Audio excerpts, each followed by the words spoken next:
The confidence that you have around your career, which I know you do because I know you have results, you have fruit. That confidence can be transferred to other areas of your life if you just put in a little bit of work.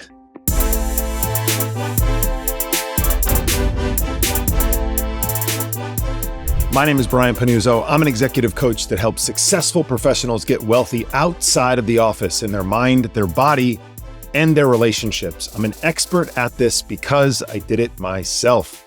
I sat inside of corporate America, likely in a seat just like one that you do, for 20 years. If I can do it, so can you. Welcome back to the Success Lift podcast. I just realized that was the first time I've ever spoken my little intro that sometimes I tweak a little bit here and there without looking at the words that are underneath the camera. And that is a testament to repetition.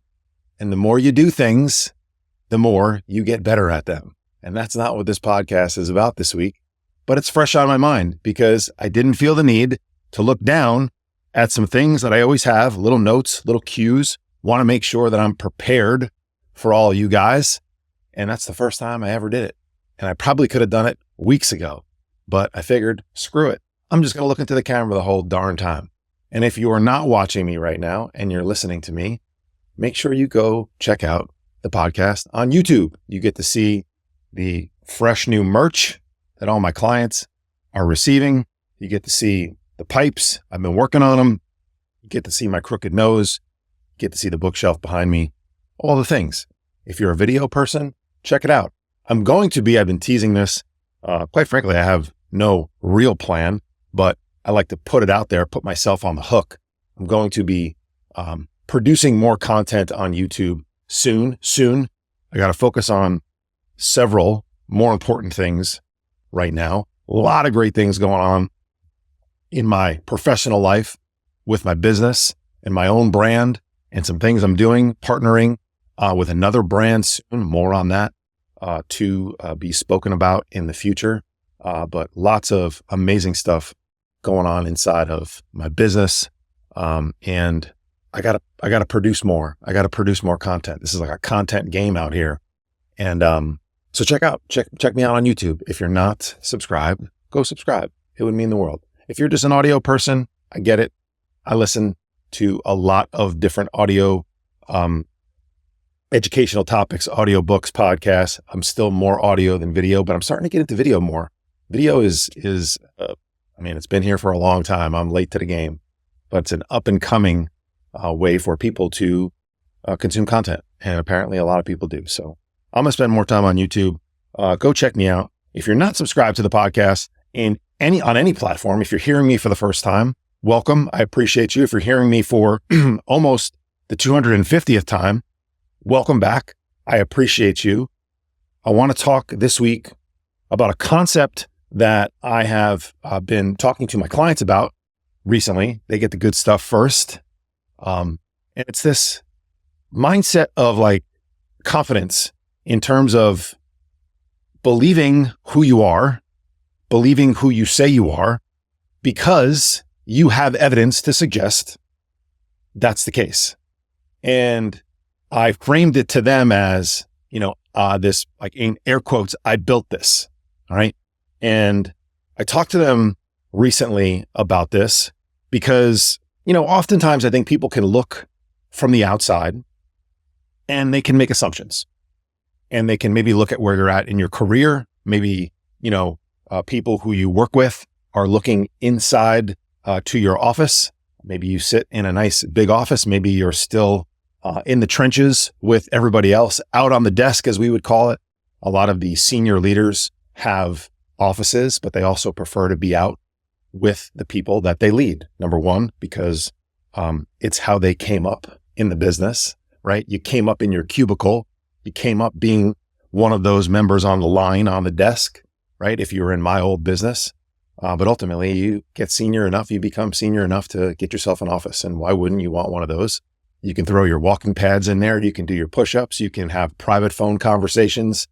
You can just get away and have a little bit of quiet time if you need it on a call or just for yourself. So people might be looking into that glass office that you're in and making certain assumptions about how you got there, right?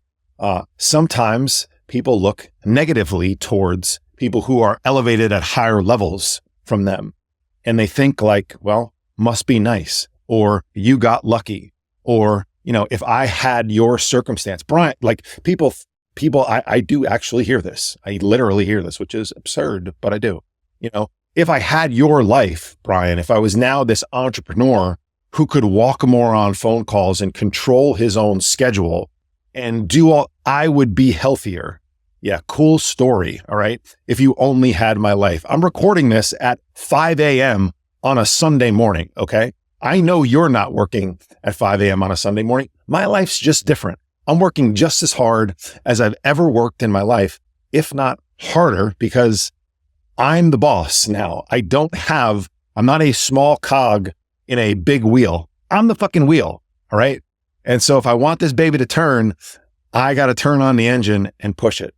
Where I'm going with this is it's very easy for other people to look inside of your life or what they perceive to be inside and make assumptions.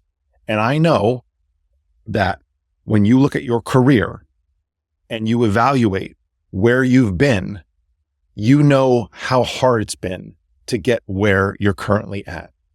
And you're driven to continue to go forward and push more and create more because you have this internal drive to do so. And this concept of, I built this works in every area of your life. And quite frankly, you need to take it to the areas of your life that likely are laggers right now. Okay. So why this is important is because if I came to you and I talked to you about, yeah, it must be nice where you're at, your career, it's, you got this, you got a big job, you're getting paid a lot. It's kind of like, on autopilot now. You'd be like, what are you talking about? Like, how much time and effort, not only the decades previous to this that I put in, but that I put in right now. Like, you don't see all the calls I'm on. You don't see all the bullshit that I have to deal with. You don't know all the nonsense that comes my way, the stress that it creates in my life. And when people look at maybe my personal life, meaning like my physical body, or people admire maybe what I'm creating in my marriage with my wife, I kind of feel the same way.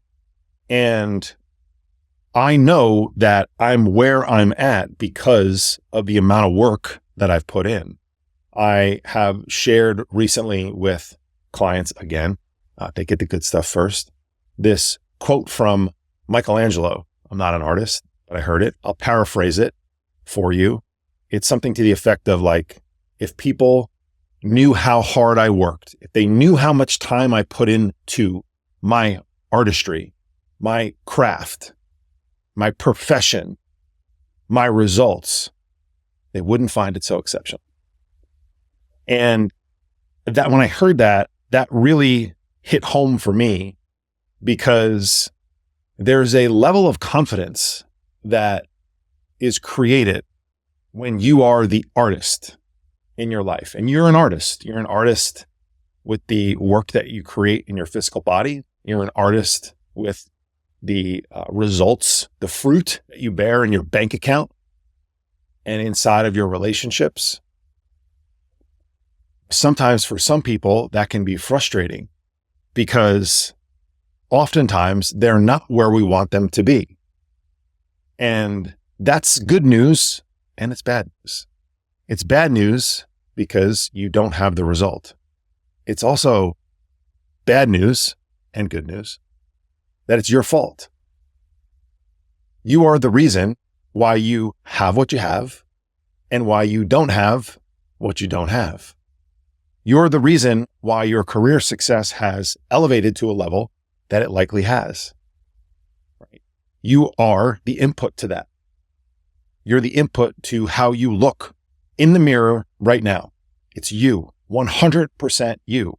You need to take ownership of that. You are the input to the marriage that you have that's either highly desirable or you're like, yeah, I could get a lot better. Or the divorce you're going through or the divorce you went through. You are the problem. Now, I know you probably are thinking, yes, but I married this crazy bitch. Maybe, but you're the problem. It's your fault. And the reason why that's also amazing is because if you're the problem, you're the solution. And so when you look in the mirror and you see all your problems, the beauty of that is you're the one who can take full control and become the solution. And when you begin to do that, you begin to build a body of evidence, which is why, I always immediately turn to the career example, where it's like, if I were to say to you, man, it must be nice to have what you have. It must be cool, to go on the vacations you go on, to have the second home, to have the golf club, the multiple golf clubs, to be able to do the things that you do. You'd be like, yeah, it is cool, but you know how fucking hard I work in order to get that? So I know that you know, and I know how hard I work to achieve the things that I am creating in my life and have created. And this is an interesting time of my life right now, because this season, right, the beginning of the year, this year, 2025, is the 10-year anniversary of my life really getting flipped upside down. My mom had passed away in January of 2015. My wife came to me about a month later. So basically right about now, at the time of this recording dropping in February of 2015. And effectively, I've told this story before, so I won't belabor it, but put me on notice. She was not in the relationship. She was not in the marriage that she was assuming she was going to have for the rest of her life. And she was actively evaluating that. And she let me know that. And at the time, we had a 5-year-old and a 6-month-old. And I started to do some math real quick. And I did not want to split custody with my wife for the rest of my life. And I did not want to write a check selfishly to her for half of my net worth, right? I didn't want to pay her money for the next 10 years or 15 years or however long I was going to owe her money, right? That's where my mind went. Can't help it. That's where it went. And so I went to work. I went to work on myself. I realized that quickly, to be fair, that I was the cause of a lot of these issues. And if I was the cause, I could also be the solution. But at the time when I was doing it, I didn't have much confidence I was going to be successful. I just didn't have a choice. My back was literally up against the wall. And so I went to work. I pushed. And I found some pretty quick results, at least in my physical body. I rebuilt what I had created for myself, because I was 30 pounds overweight. I was soft. I was broken down. I was beat up. I was in joint pain. I had all the nagging things that a guy in his 30s who sits around, who drinks too much, who's an ex-athlete, who tells himself a story that he used to be in shape and it's okay now that he's out of shape. By the way, side note, if you're in your 40s right now or 30s, whatever, would you be impressed making the same amount of money as you did when you were 21 and 22? Likely no. So why are you still impressed with the shape that you were in 15 or 20 years ago? Who cares?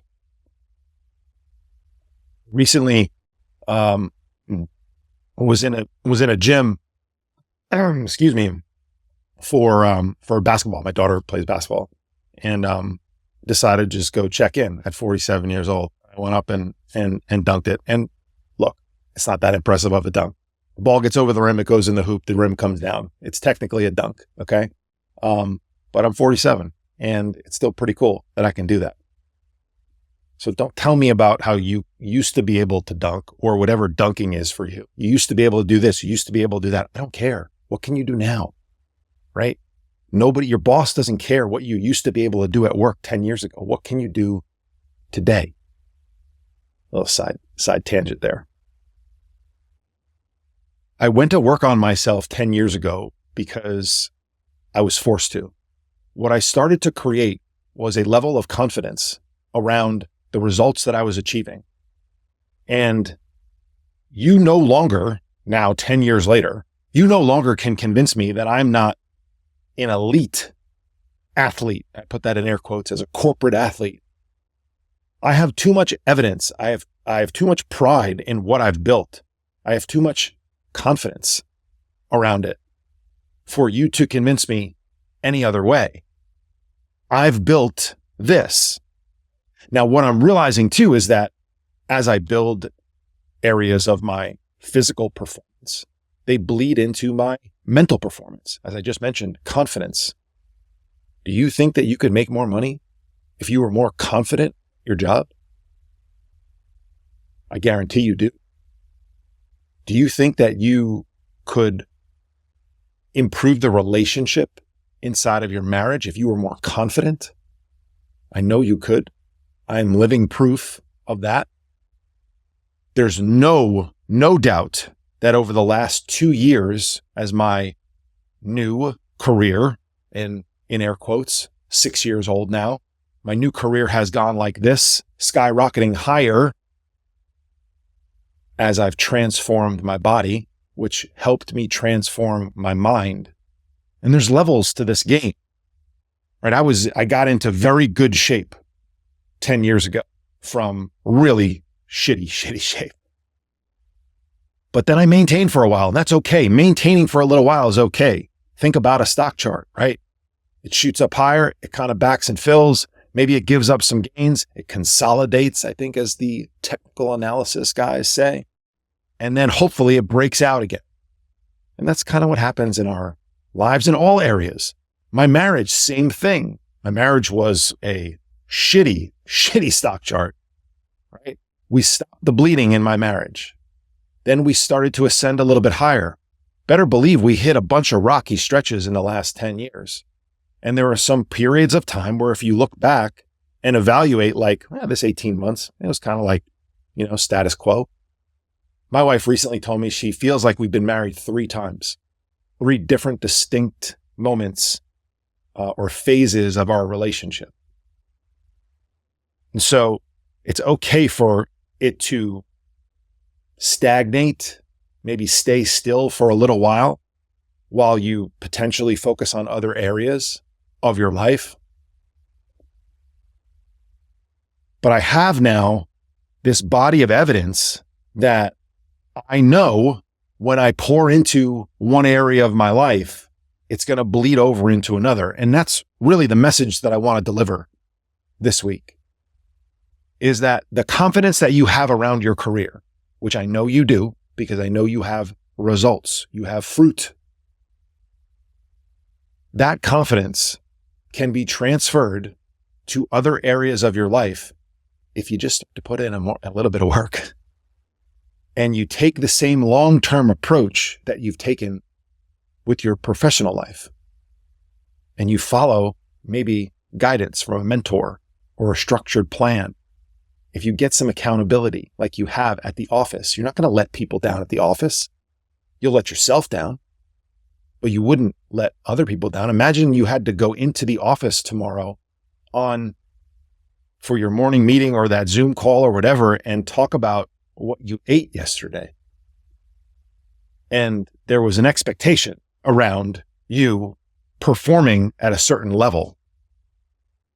Would you continue to do the things that you're doing if you had to talk to other people about it? If you had somebody else reviewing, looking at the tapes, that surveillance camera that we all should be walking around thinking that we have following us, what would it show? Would you be proud to show other people?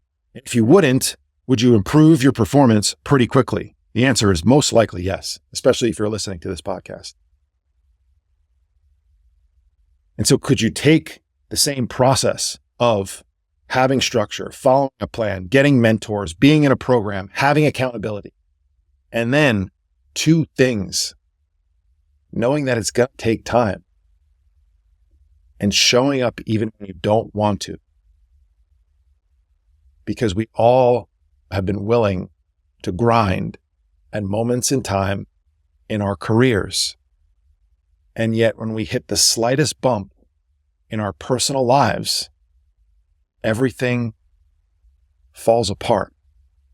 And if you just would be willing to show up with the consistency that you have inside of your professional life for a period of time, unfortunately longer than you expect,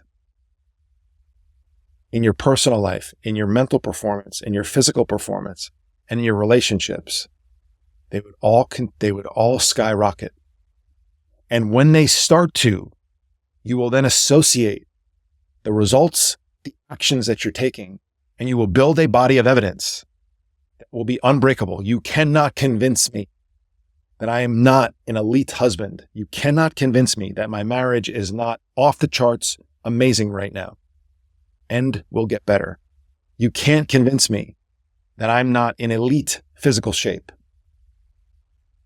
because I have a body of evidence that suggests that. I've done too much work for too long. And a lot of people are just unwilling to do it for long enough, to do it more. It's not the complexity of things. It's the consistency of things, of doing the right things. I hope you found this helpful. If you did, let somebody know about it. I'll see you back here next week. I appreciate you all.